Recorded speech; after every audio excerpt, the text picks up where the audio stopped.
Welcome to the Pitcher Nail Down. I'm Jason Gilbo. With me is Justin Elick, taking a look at tonight's 7-game slate, or 8-game if you're playing over on FanDuel. We got a big solar eclipse. We got to get out of here and go watch that right now. So we're going to go through this pretty quickly. Yeah, I mean, I got to enjoy my eyesight while I can because screw those glasses. I'm staring straight at that thing.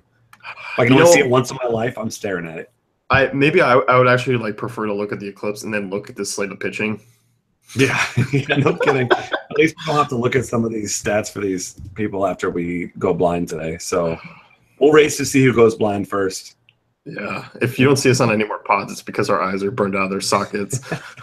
Loser never gets to watch Bartolo Colon bat ever again. Yeah, that's a treat. It's absolutely a treat. All right, let's look at these guys. We'll start with the top. Alex Wood, he's your most expensive option, but like your kind of phrase, by default, he comes in as the top option tonight. Yeah, I mean, more so on FanDuel. I mean, he's much more reasonably priced there, $9,700 compared to only $400 more than Garrett Cole. Whereas, on DraftKings, he's sitting there at what, $12,100, which is somehow $3,400 more than Cole, $500 more than Hamels, which I know Hamels has been pretty solid recently, but I don't understand 11.6 price tag. But we'll get to him in a minute. But I mean, Wood's a guy that still limiting hard contact for the most part, starting to give up some homers, but he's still, pitching fairly deep into games, 3 straight quality starts, but 2, 4, and 6 strikeouts. I mean, the last one of the easiest matchups you'll get against the White Sox at home. At Arizona, I know that's a tough spot. Only gave up 2 earned, but only 4 strikeouts. So, I mean, he's still doing a job of not getting blown up. He's only got blown up in that one game this year against Atlanta. But this is a spot where his 16% strikeout rate over the last month, Pirates strike out less than 20% of the time. The floor is certainly there. I mean, he's your obvious cash game option, but I don't see him going out and getting 8, 9, 10 strikeouts and, crushing that salary. And I wish there were a different option on DraftKings that has that type of upside that I'd feel comfortable just completely fading him. But, I mean, I still think due to his safety, I think you still got to consider him across the board.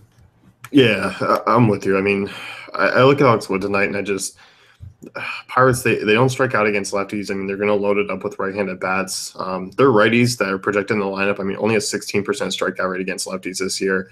Obviously, they don't have a ton of power really outside of McCutchen. He's their only real power source. I guess David Freese every now and then. But, yeah, I just, I gave you a line before. I think it's going to be 6 innings, 2 to 3 earned runs, 4 strikeouts. And obviously at that $12K price tag, that's not enough at all. Yeah, exactly. So, I mean, FanDuel, you lock him in as your cash game guy. I guess you play him in GPPs somewhat, but on DraftKings, I think he's just a cash game guy for me. I think I'm going to probably not have much in GPPs. Yeah, I'm with you. On the other side of that one, I mean, you have any interest in Garrett Cole here? Yeah, another one of those by default things. I mean, still has those issues with lefties. He's been giving up more home runs than he'd like. But, I think if Cody Bellinger's out, I think I'm interested in Cole. I think if Bellinger's in, that worries me even more. Obviously, that's another big bat that's in, another lefty that could give him some trouble. But he's been really good at home. And if you look at the guys on this slate, Cole's one of those guys that actually has some upside, and he's actually had a decent floor aside from the home run issues he's had. So, Dodgers still a team. I think they have the highest walk rate against righties. Strikeout rate 22%. They're still significantly above average, ISO near 200. So it's not a safe spot by any means. It's a pretty big underdog. But, if Bellinger's out, I think he's a guy you consider, but he's just a GPP guy for me. Yeah. I'm not going to argue against playing Cole. I'm not going to be going down that road tonight. I just don't like the matchup for him. I mean, he's not really good at holding runners on. There's a couple of guys in here that can steal. And, as you said, the lefties, he tends to struggle against them. He's a little better against lefties at home with the ballpark, but I like the price tag. I do think there is some upside here, but he's just one of those guys on tonight's slate where if I get beat by someone with Cole, I'll just take it. That's fine. Yeah, exactly. So I don't know. And the GBP is mostly because he's against the most chalky pitcher of the night, facing the best offense, at least in the NL, maybe in the league. I think he'll have lower ownership than maybe he should, considering the other options tonight. But I'm with you. I'm not excited about it. Yeah. Let's talk about Cole Hamels real quick before we jump into some of these cheap arms. He's obviously one of your expensive options. Pitched really well against, the Angels a couple starts ago. He has been better. He's starting to work deeper into games. Strikeouts are still pretty subpar, which once again, I think on DraftKings, he's just overpriced. And I kind of get how DraftKings prices because, they rank him kind of considered to where the next guy is, and they anticipate Wood and Hamels being the highest scoring pitchers. But I don't know if that's necessarily going to be the case tonight.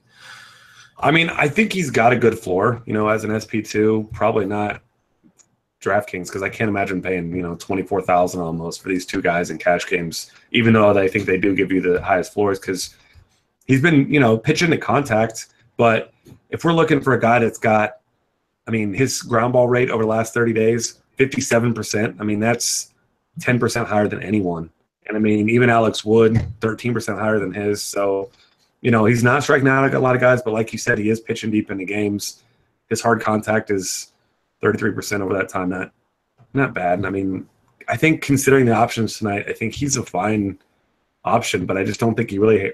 Angels, another one of those teams, doesn't strike out against lefties or against anyone really. So you could see 7 innings, 4 strikeouts, 2 earned runs. You're really happy with that on FanDuel. If you play him in cash games on DraftKings, I think that's fine for you, but I don't think he has a whole lot of upside there either. Yeah, there isn't a big difference between him and Wood on tonight's slate for me. And if the pricing was more of a different, then I'd probably rank Hamels higher. Yeah. But yeah, just because they're kind of similar price, it's kind of taken away any real appeal from both of them. Yeah, I agree there. So I think that GPP wise, I like him, and I don't know, similar price. I'm with you. I think he's a really similar play to Wood on DraftKings. Only difference being that he obviously doesn't have the Dodgers offense behind him like Wood does. So you kind of worry about his potential because obviously Texas is not the offense on the road that we see them at home. Yeah, and we kind of look to, Dave Roberts is always quick to kind of pull his starters. I feel like Hamels can maybe have an advantage there where he gets that extra inning or two because if Wood only goes 5 2/3 or, barely 6 innings and kind of Hamels puts us in the line but pitches 7 or 8 innings, it's a pretty big advantage. Yeah, and if you want to go back and look at matchups we've already had this year, Hamels faced the Angels once this year, 7 2/3, 3 hits, no earned runs, 6 strikeouts. 30.9 on DraftKings. So that kind of outing is definitely possible for him. You said his swinging strike rate is 4 or 5%. It's crazy low right now. But I don't know. I think the floor is there. The more and more I think about it, the more I like him. Yeah, I don't mind Hamels here. He's been a guy who I think on the road has been a little bit unlucky. So usually I kind of look for guys that are Texas pitchers outside of that ballpark, and obviously moving to Los Angeles is one of the better ones. Yeah. So, let's go to San Francisco. Zach Davies versus Chris Stratton. I think Davies is going to be a popular SP2 on tonight's slate just because he's been pretty serviceable of late. He's on the cheaper side. Gets a San Francisco offense that's obviously bottom 5 in a lot of offensive categories against righties. Not a ton of strikeout upside here, though. No, not really at all. Looking over the last 30 days, it's strange to see which guys have, the lowest strikeout rates, but it's actually Hamels, Wood, and Davies as the 3 lowest. And that's not counting Chris Smith and Gesellman because they've hardly pitched over that span. But, it's strange to see that those are the lowest strikeout guys. And another spot where he doesn't have much strikeout upside. This team doesn't really offer much strikeout upside. And over his last 3 starts, he has 7 strikeouts total. So I don't know. He's just not a guy that I'm ever excited about playing. But given the situation on tonight's slate, I think he is another guy that has a decent floor. But I don't think that I'm going to be taking that chance tonight. No, I don't think so either. And for me, I'm not really looking to play cash tonight. I think those 3 guys that we've just rattled off are good cash game guys if you're kind of going that route because I'm looking at some of these cheap guys, and I think this is where we're actually finally getting some strikeout upside because on the other side of this game, Stratton, you were looking at him a little bit more, before the pod. And this Brewers team's obviously one that strikes out a lot against righties, 25.6%. I like Stratton here in this spot, and I like the price tag. I mean, he allows you to just pay up for basically whatever bet you want. Yeah, I mean, there was a really good article about him on Fangraphs this morning I was reading, and there's no definitive, evidence one way or another with him after this one start, but there was you don't just come in and strike out 10 guys. And I know it's a watered down lineup. Daniel Murphy wasn't in. Bryce Harper, of course, wasn't in. But, swing strike rate of 10.4% in 25 innings so far this season, right in line with what he did in the minors this year. His strikeout rate's right there, too. He's actually walking more guys over that short span than he did in the minors as well. So, I mean, he's a guy that's not probably going to go out and get you 10 strikeouts again, maybe ever. But he's certainly a guy that has some potential here, on a slate against a team that strikes out a ton, highest strikeout rate against righties, like you said. And they've got power, though, which kind of concerns me because reading that article, they were showing some gifs of each of his pitches. His curveball looks nasty. His slider, though, is very, very rough and doesn't have the movement it should at times. So you kind of worry that maybe he hangs a couple over the plate. But fortunately, in that ballpark, you can kind of get away with a couple of mistakes. And it looks like Anthony Rendon was the one that missed just the easiest, just go for ball right there. So I don't know. I think he has at that price, like you said, if I'm going to pay down to try to get big bats, he's definitely the guy that I want because you got to imagine this Brewers team is going to strike out themselves in a couple here. So he's probably got a 4 or 5 strikeout floor as long as he doesn't get crushed early. So as far as cheap options go, he's by a mile the only guy that I actually like in the bottom, 5-6 guys price-wise. Yeah, I mean, we're not looking at guys, obviously, in that second game of the Chicago one. Chris Smith, do you have any interest in Wade Miley? I mean, it was funny you were doing a play draft and people drafted Wade Miley. And I obviously get Oakland sucks against lefties and they strike out, but I don't know, dude. I rather take Oakland bats against Miley than Miley against Oakland. I mean, I gotta think that the appeal you say, for someone to take him is they're just looking at game logs because 2 starts ago had that 7 strikeout game against Oakland in Oakland's, no earned runs, 52 FanDuel points, and that's all well and good. But this is a different scenario and huge difference in Baltimore as opposed to Oakland, all that foul territory, bigger ballpark, etc. I mean, I don't like Wade Miley tonight. I don't like him at all. I know similar to Stratton, he's got that kind of strikeout potential because it's a team that strikes out a ton.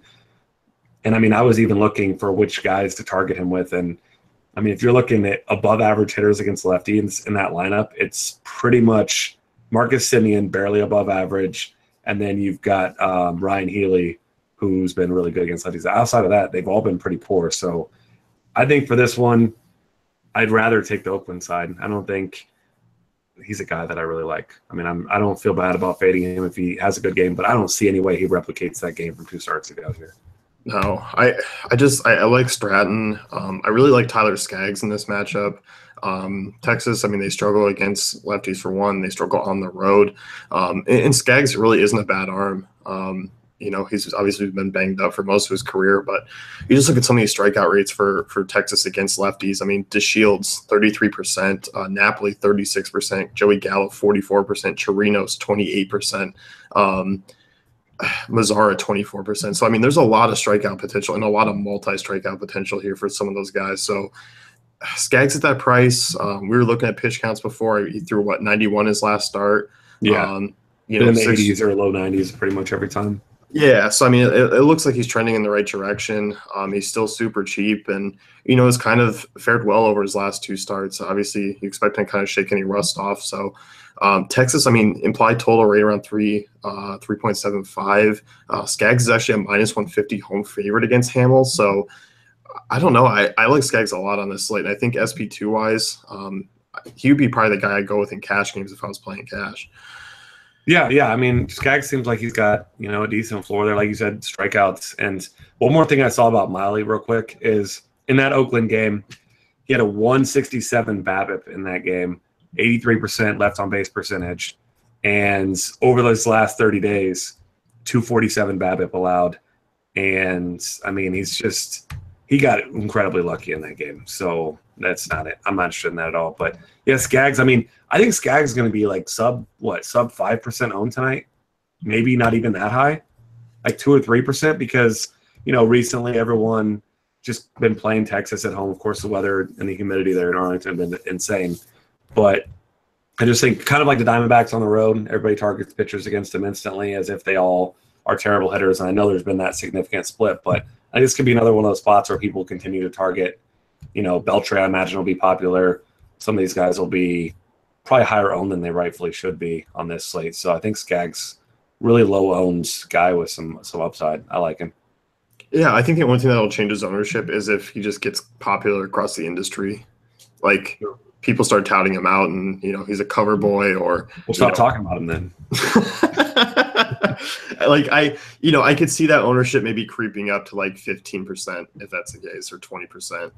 Yeah, on DraftKings for sure. Yeah, so I think he's interesting. I would toss a couple single bullets with him on FanDuel too. Yeah, I can see that. So outside of those two, I think Taijuan Walker is intriguing at his price. I don't know how much I love him. I mean, this Mets team's definitely different. But Walker's kind of looked a little bit off of late over his last couple of starts in terms of just missing bats. Yeah, I mean, I honestly don't think he's much above an average pitcher right now. I mean, he's given up at least 1 homer in 7 straight games, 2 of them in 2 of those starts. And I don't know. The home runs are a concern. They're always going to be a concern. And I know this Mets team still has some power, of course. Conforto, Cespedes in particular. You got to imagine he's probably going to give up a homer like he always does. But really, outside of those 2 guys, I mean, it's a bunch of bad hitters. I mean, who's the best hitter outside of that? Asdrubal Cabrera, maybe Wilmer Flores, who's much better against lefties. I mean, Dom Smith came up. He's been hitting pretty well. But, this is not a good lineup. And the Mets have kind of been the Padres recently in terms of you just target them with any decent pitcher. And for the most part, you're doing pretty well. So I think just based on matchup alone, I think he's a guy you got to consider. But, another one of those guys, I'm not particularly excited about it, but I really don't mind him in any format here just because this is just a really bad lineup right now. Yeah, no, I'm with you. I mean, no more Neil Walker, no more Jay Bruce. And those are 2 lefties that obviously, scare you away from the Mets. Because, I mean, the Mets, before those trades were an offense I didn't really target. And Granderson, he was good in 07. Granderson, that's right. Yeah, he hit like 280 that year. They traded him for some Arby's the other day or whatever it was. Yeah, I'm sure you approve of that. Dude, I would trade most things in my life for some Arby's. In fact, I'm probably going to go eat Arby's in about 20 minutes, so hurry up. Oh, man. All right, well, let's talk about one more game. Game with actually 2 names that are DFS relevant. It's Boston-Cleveland with Mike Clevinger, Eduardo Rodriguez. I think the offenses are just keeping me away from these 2 guys. I know they're cheap. I know they're obviously 2 of the more talented names on the slate this year, but I just don't think I want any piece of either of them in these matchups. No, I mean, Boston already destroyed Clevinger one time a couple weeks ago, and that's not to say that I think he's going to get roughed up in that way again, but he's still a guy that he has too many command issues for me against a team like Boston that's fairly patient at the plate. And, I don't like targeting anything but the best pitchers against Cleveland either because their plate discipline is well above average. And now all of a sudden guys who are struggling like Jason Kipnis is mashing the ball now. Edwin Encarnacion still kills lefties. Jose Ramirez kind of took a little dip there, but he's starting to hit again. I mean, I like Eduardo Rodriguez in some spots. I don't think this is one of those spots tonight. So even as a GPP guy, I don't think if I had to pick one, I'll take Rodriguez, but I don't really like either one. Yeah, I'm with you. I mean, you look at Rodriguez, he's a fly ball guy. He throws a ton of fastballs. He throws his fastballs about 70% of the time. That's insanely high. And he gets away with it. I don't know how he does it at times. It just depends on his movement. But like Lindor's better off against lefties. Encarnacion, I mean, Jay Bruce can handle lefties. And then you got all these other guys that are in the back end, like Austin Jackson, Yan Gomes. They're good platoon bats against lefties, and they hit lefties well. So, yeah, I'm off of it. I mean, one of the higher run totals on the night. I think this is a good GPP bats game just because you can take a couple one-offs and get them at lower ownership. Yeah, I agree there. I think by default, like we keep saying, no guys that are just obvious plays on tonight's slate. So outside of maybe Alex Wood. So I really think that those two guys will see a little bit of ownership just because there's a lack of options. But Yeah. I like offenses too. Yeah, I'm with you. So I think really Hamels Wood up top are obviously playable, but out of the lower ones, I mean Stratton, Walker, Skaggs, those are kind of guys that we're focusing in on. Yeah, agreed. So that's gonna wrap it up for us. We're gonna go burn our eyelids off, and we'll see you guys another lifetime.